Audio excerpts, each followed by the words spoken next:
Press the bell icon on YouTube and don't miss another update. Hello and welcome to ThePrint. We have with us today a psephologist turned politician who is the national president of Swaraj India. Hi, Mr. Yogendra Yadav, and thank you so much for joining us, sir. Sir, very recently, you in an interview with Rajdeep Sardesai on a panel when you were talking about the candidature of Pragya Thakur, got into a tiff with BJP's IT cell chief, Amit Malviya. I want you to talk a little about that. This was a discussion on Pragya Thakur. I simply said, look, I recounted the basic facts, namely that she continues to be an accused, that there is a serious charge sheet against her, that even NIA has not disputed some of those facts, and she is accused of something heinous. It's not a crime, it is terror, and that she has previously been involved in two other cases. Which are? One was the murder of Sunil Joshi, RSS Pracharak. She was acquitted. And the other was, she was named in one of the Samjhauta case things. In Carbon, you can read the entire detailed story. So I've narrated all these facts. BJP spokesperson, Mr. Amit Malviya there, clearly didn't want to answer that. I also asked question about Mr. Khattar, Haryana Chief Minister, openly espousing support from Ram Rahim, Dera Sacha Sauda. The man is a convicted in rape and murder. I said, how can you possibly, on what ground do you stand if you have take support from people who are involved in rape, murder, allegedly under terror? What are you doing? Instead of answering that, Mr. Malviya turned to me and said, you know, before you contested election in 2014, this matter suddenly emerged that your name was Salim and that you were seeking votes on the basis of that name from Muslim population in Mewat. I first of all said, look, let's focus on the real issues, and as far as this particular thing is concerned, I recounted the story.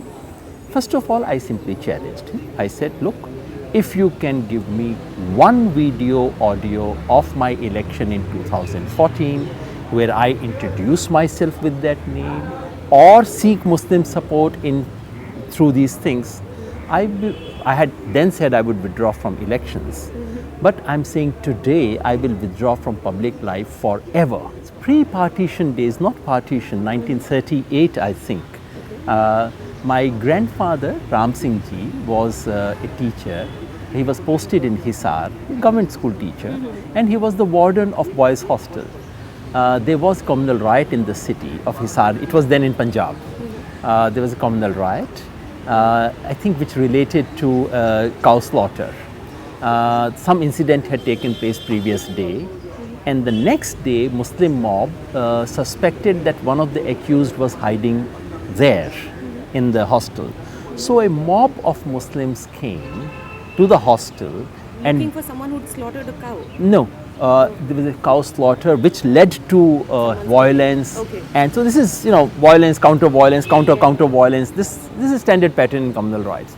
So the crowd of Muslims came there and demanded that they should be allowed to go in the hostel. My grandfather did what a teacher should do. He stood there and said, me first. You cannot enter without killing me. And they actually killed him. This happened, my father was 7-8 years old, he saw it. Now, something like this can you can imagine what it can do to someone's life. He could have turned a Muslim hater. I wouldn't have blamed him if he did. He could have joined RSS. He could have done the kind of things people normally do. But he is an unusual person. In all his life, everything he's done is very, very unusual. I think something else also happened which didn't come up so far in many things. The area where he lived also saw massacre of Muslims during partition. This is the Gurgaon Rewari belt, which saw a massacre at that point. He knows that, he remembers that, he talks about it. I think it's a mix of these two things, that when he grew up, he decided, he was deeply influenced by Mahatma Gandhi. So he decided that he would give all his children Muslim names. First of all came my elder sister. She was named Nazma. My mother, straightforward person, she said, ये देखो लड़की की शादी नहीं होगी, ऐसा करोगे तो अपना एक्सपेरिमेंट ना लड़के के साथ कर लेना. So then I think there was a truce. कि ठीक है, so Nazma became Neelam. She's a doctor. Then came Poonam. Then came boy, who was named Salim. This was my name. This was not my nickname or anything. This was my name. Went to school, and in that area, the town Ganganagar where I grew up, there was not a single Muslim family. So everyone would say, "अच्छा तुम्हारा नाम सलीम क्यों है?" And then the usual thing, and sometimes children can be very cruel. So अच्छा तुम अपने माँ बाप के बच्चे नहीं हो, ऐसा उन्होंने नाम क्यों रखा, कहीं सड़क से उठा लिया तुम्हें, किसी मुस्लिम फैमिली से लेके आए हैं. And I was not even 5 at that time. I just couldn't take it. I would come back home and say, मेरा नाम ऐसा क्यों है? सिर्फ मेरे बारे में चर्चा स्कूल में क्यों होती है? I'm sure my father told me of something about secularism and so on. It made no sense to me. One day I distinctly remember, he took me to a mosque. There was a mosque in the town, but there were no longer any Muslims. So that actually further confounded my fears. That lonely place where there was not a single human being, and he was explaining to me something about Muslims and Hindus and so on.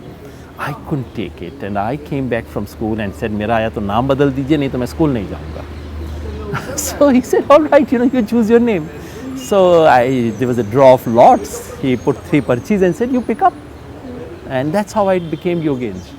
But let's talk about the India of the last 5 years, because we've seen a rise in hate violence, we've seen a rise in hate speech, communal incidents spark up, happen in places, mob lynchings have become the norm. So I'm just thinking that where is the polarization of this narrative beginning from? And is there a way to fix it? Especially now that someone who's actually accused of an act of terrorism against a number of Muslims has entered mainstream politics while she's out on bail. Let's be frank. This increase in intolerance has nothing to do with what's actually happening on the ground. Okay. It is not. The odd thing about what's happening today is that it's not that we as a country are less secure than we were 40 years ago. But today we talk more about national security. When we are actually far more secure. I have seen a war. I've seen a war from 10 kilometers apart. This town Ganganagar was 10 kilometers from border. I have seen 1971. I know what a war is. I know what insecurity is. Today we are nowhere close to that. But today we talk more about insecurity, national insecurity. Similarly, on the ground, Hindu-Muslim relations are obviously not as bad as they were in post-partition India. Okay. But today, there is much greater distrust, much greater hatred being created. This is being injected from the top. It is not coming from the ground up. It is being injected from the top by the BJP, by the RSS, by the Sangha Parivar. Let's also talk about Pragya Thakur's comment about Hemant Karkare. A lot of people have said that is something that should have been considered anti-national. I mean, he was martyred, he received an Ashok Chakra. What do you have to... Isn't that obvious? I mean, she is terror accused. I would at the moment simply say accused because we cannot say more. The nature of evidence is heinous. We do not know what the court will think of it. And then on top of that, she goes on to talk about this officer who was martyred. Not only martyred, he is officially, recognized. He's Ashok Chakra winner and quite a legend in his own terms. So she says it. So she can say what she likes. Look at the BJP's reaction. BJP says this is her personal opinion. Any other political party, if the candidate had done it, the party would have been called terrorist. The leader of the party would have been asked to give explanations, and on everywhere he would have been a terrorist supporter. BJP wants this election to be fought on the Hindu-Muslim lines, and it wouldn't give up any opportunity to bring it back to Hindu-Muslim lines. I'm sure a BJP spokesperson who may be watching this interview would finally have a big smile and said, they ended up discussing Hindu-Muslim. That's basically what they want. Even if at the end of it you conclude that they are anti-Muslim, that they are anti-national, that they are against the constitution, against secularism, doesn't matter. They want to hear Hindu-Muslim, Hindu-Muslim. Because what it does is that it takes you away from unemployment, from demonetization, from farmers, from the state of the economy. The Prime Minister has actually defended Pragya Thakur on the basis of the fact that why are we only looking at her as someone who's out in bail? There are so many other people from the Congress who were out in bail but they're still fielded for elections, and also in a certain sense defended violence by saying that after Rajiv Gandhi took over as Prime Minister, he also said after Indira Gandhi's death that अच्छा पेड़ गिरता है तो ज़मीन तो हिलती ही है. I'm not surprised that he does so, because what has he not defended? He has defended everything. This country has seen good prime ministers, bad ones. It has seen efficient ones, inefficient ones, honest ones, corrupt ones. But a liar of this kind, this country hasn't seen. I think there is a global race right now. I mean the Prime Minister of this country, who can lie brazenly through his teeth. Normally, a normal human being, if they lie, all of us do probably occasionally, then we look around, we shift, and we probably look at our feet and we wriggle out. Someone who can look into your eyes and speak lies the way he does, this is not an usual human being. No. Yes, we've had many criminals in politics. Yes, that is what the whole country has been protesting against. But how many terror accused have fought elections? How many terror accused have been fielded by mainstream political parties? What if the Congress party had fielded a terror accused in Kashmir as one of its candidates?